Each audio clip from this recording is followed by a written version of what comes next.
Hello mommies. Today I'm going to show you how to make food for your baby when they just turn 6 months. I'm whispering because I don't want to wake them up, right? So anyway, let's do this. When it comes to complementary feeding, previously we used to call it weaning. Most moms give their babies porridge. Let me tell you something. Mambo si matatu when it comes to complementary feeding. Mambo ni mengi. As you can see, there is a variety of food that you can give to your baby when they turn 6 months. It's not just porridge and more porridge, like it has been previously said. There are all these varieties that you can give to your baby. Maybe I can start from the very beginning. What do you give on the first day? Like they just turned 6 months or 180 days, that is the standard. What do you give? What do you start with? Do you start with, what exactly do you start with? So where do you start from when it comes to feeding your baby at 6 months? In my experience, the best way to go about it is to start with one food at a time. So if you decide you want to give butternut, just give butternut for at least 3 days. So day 1, butternut, day 2, butternut, day 3.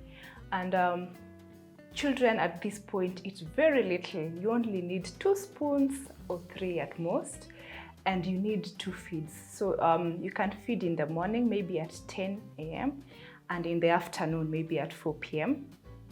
Butternut in the morning, butternut in the evening, if that's what you decide to start with. And then gradually you will increase the food as the days go by.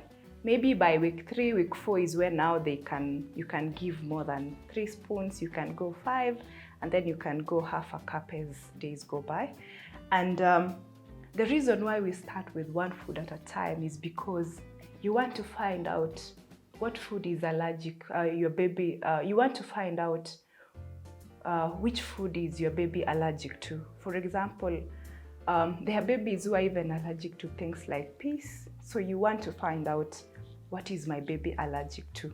So once, for example, you've started with butternut and you realize butternut is good, my baby is not allergic to it, then you can make it the base point. So as you introduce the other foods, you can give butternut and maybe carrot. You can give butternut and maybe goji. And also at this point, you can introduce proteins.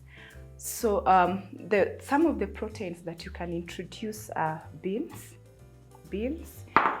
lentils, we have cashew nuts.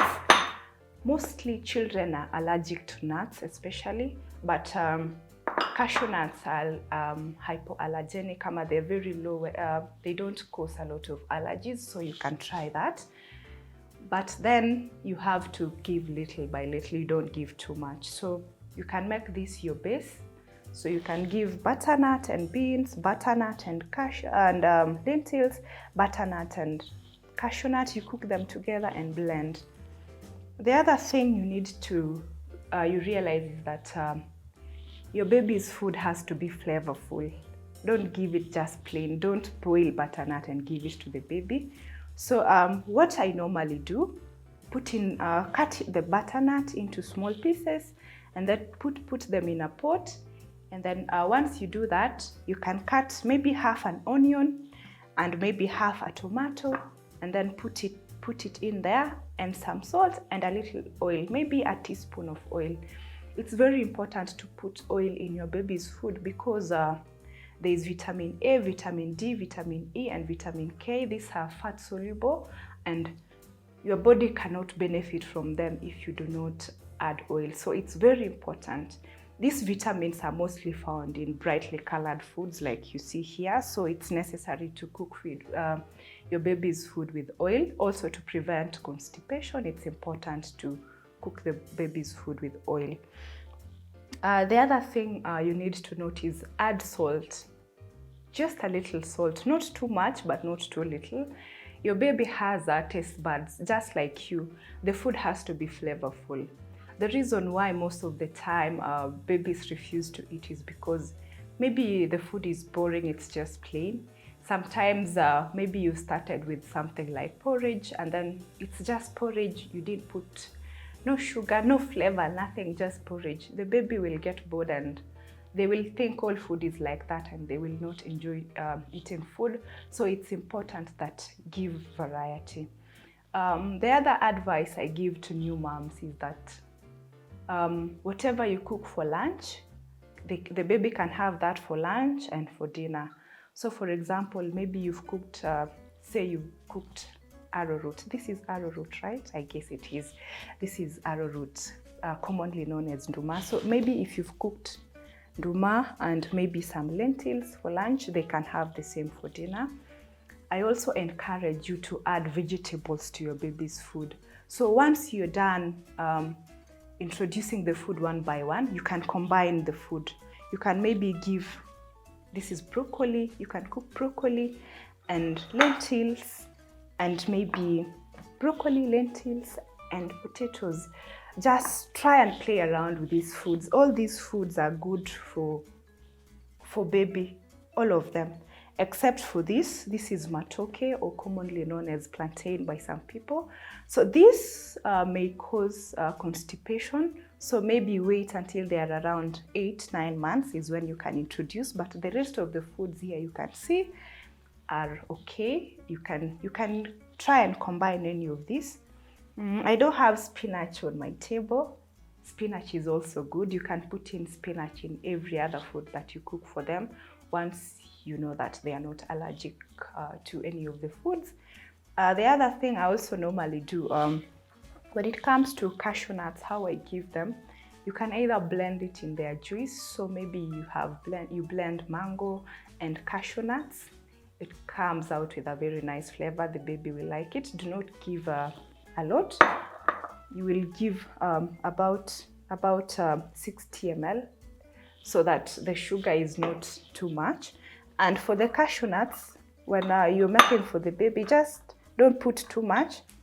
4 or 5 cashew nuts are okay for a day, so don't give too much. The cashew nuts also, what you can do with this, you can cook it with butternut. So put your butternut and then put the cashew nuts and then your onion and tomato and let it cook and then blend. Children really love this. Even for adults, they can really enjoy this. You can enjoy this as part of family food. The other thing is fruits. You can introduce all these fruits. You can give watermelon, you can give bananas, you can give pawpaw. Disclaimer, this one can cause constipation for some children, but for other children, it eases constipation, so it depends. So maybe the next thing that I would want to talk about is how do you prevent constipation? Like maybe what I mean by constipation is maybe your child is having very hard stool, or maybe the child has stayed 2-3 days without having to go for long call. What do you do about that? So the first thing you do is you increase the fluid intake, so give more water. Also add spinach to their food. If it's whatever you've prepared for them, ensure that you're adding vegetables. You can add spinach, you can add broccoli, you can add cauliflower, you can add carrots. Ensure that they're having enough vegetables. I wanted to also address something very common, that is constipation in children. What do you do? I mentioned earlier that you can add spinach to their food and other vegetables.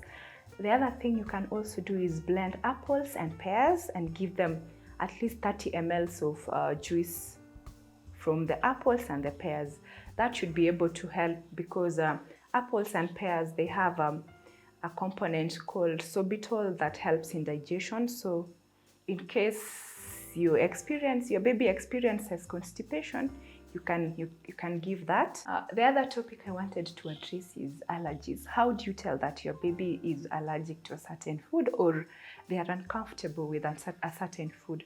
So the first thing you will see is that they will have rashes on their skin, on their face, and all over their body. The other thing is also they'll have mild diarrhea. They'll also have constipation or discomfort. You'll realize that the baby is so irritable. that could be a sign that they are allergic to food. So if you find out that your baby is allergic to a certain food, stop giving that food for some time, and maybe you can try it later on. The other thing I wanted to address is the foods you should not give your baby before they are 1 year. One of the foods is dairy.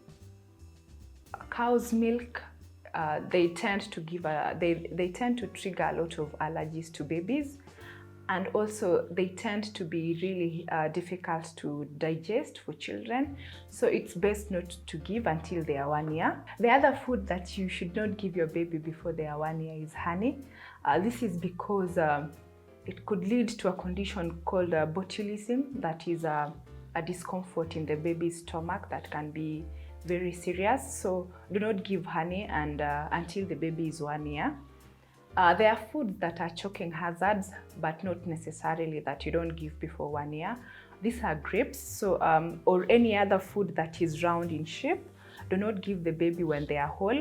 So things like grapes, make sure that maybe you can blend it into a juice, maybe you can cut it into small pieces. Do not give it as whole. Also nuts, do not give your baby nuts as whole. Ensure that you either blend it, or actually the only way you can do with nuts is blend it, because you cannot give them as whole. They will tend to choke the baby.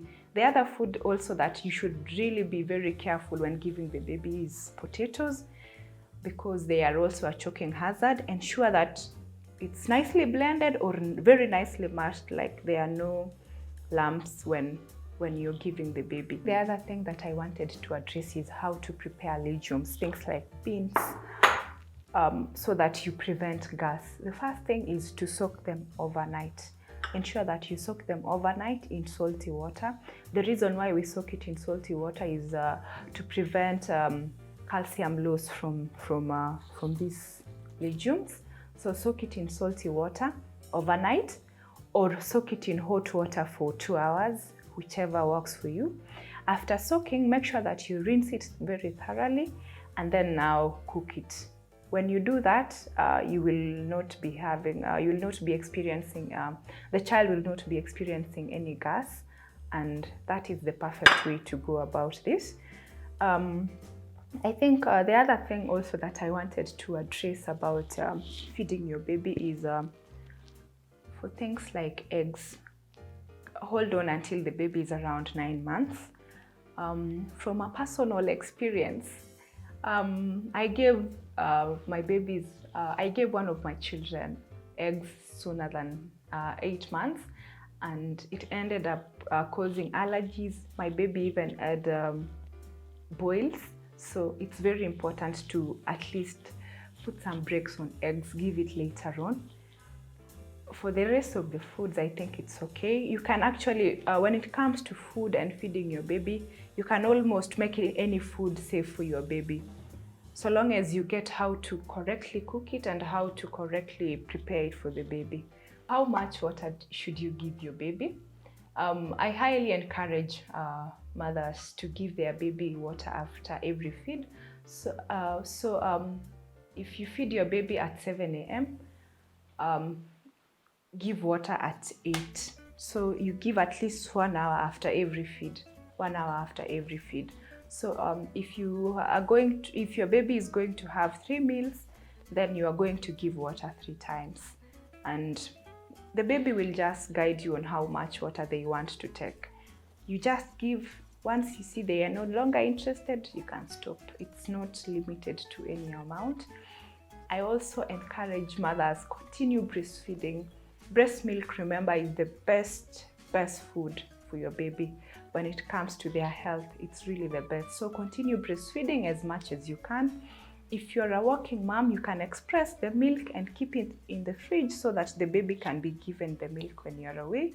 But ensure that at least the baby is getting breast milk every day. The other important things that you can give your baby is seeds.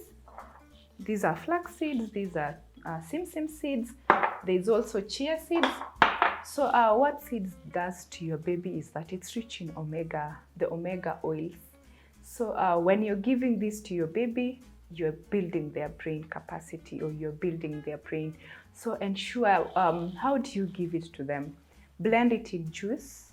That is actually one of the best ways to give it, because when you blend it in juice, it means they're having it raw. So at least 3 times per week, ensure that they are getting this. Also, the other good oils that you can give to babies foods like avocado. You can also use coconut oil in preparation of your baby's food.